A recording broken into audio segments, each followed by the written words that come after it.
They sway through the dance hall with the grace of a wounded deer, and caught by the old catch on the same broken leg.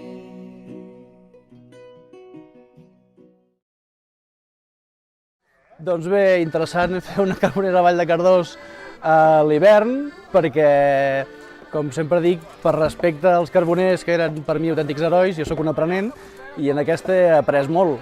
He après molt de com batallar una carbonera amb 6, 7, 8 graus sota zero, el fum es comporta diferent, la llenya de bedoll tampoc no hi estem acostumats, Montseny és tot alzina, i experimentar amb fustes noves doncs sempre és interessant, la reacció és ciència viva, és un procés d'aprenentatge constant. Pues la feina que porta tot això és una feina molt dura. Ara la gent se queixen treballant, sembla que el treball és dur, però a comparació d'abans, mare de Déu, a comparació d'abans, ara és molt fàcil.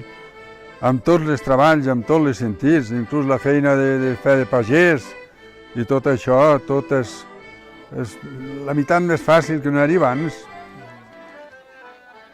Em dic Pere Pujolàs Isart i soc de Cànoves, un poble del Vallès Oriental.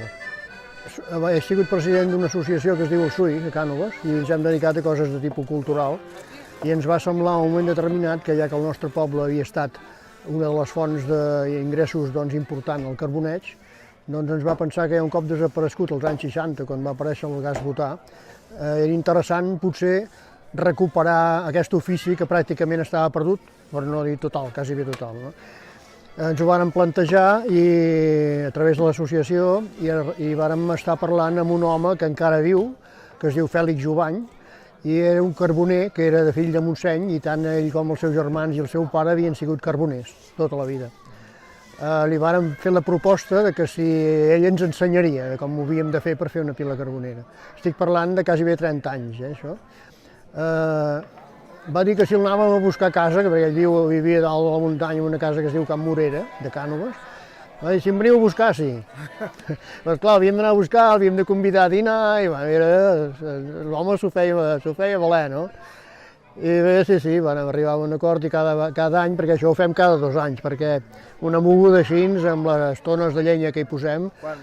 Quantes tones té la de Cànoves? Fem 30 tones cada any. I quants dies esteu treballant abans i després? Bueno, això ho fem durar tot un mes, dura un mes.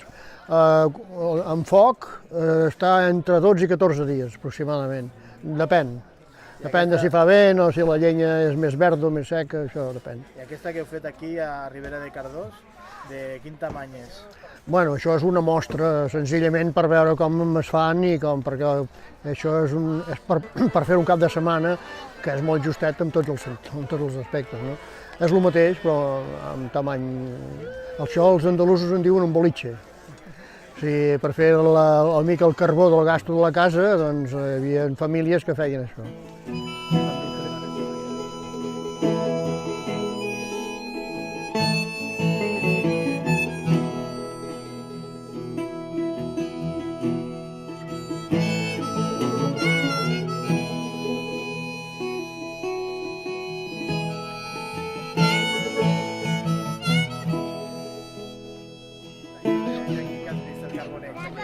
Pues molt bé, m'ha agradat molt conèixer la cultura d'altres anys i ja està. Sembla que és fàcil fer carbó, pensaves tu que era tan costós? No ho sabia, pensava que era com ara. Han estat 3 dies per fer aquest carbó. Pues sí que costa. Bueno, pues moltes gràcies. Adéu. De res. Past love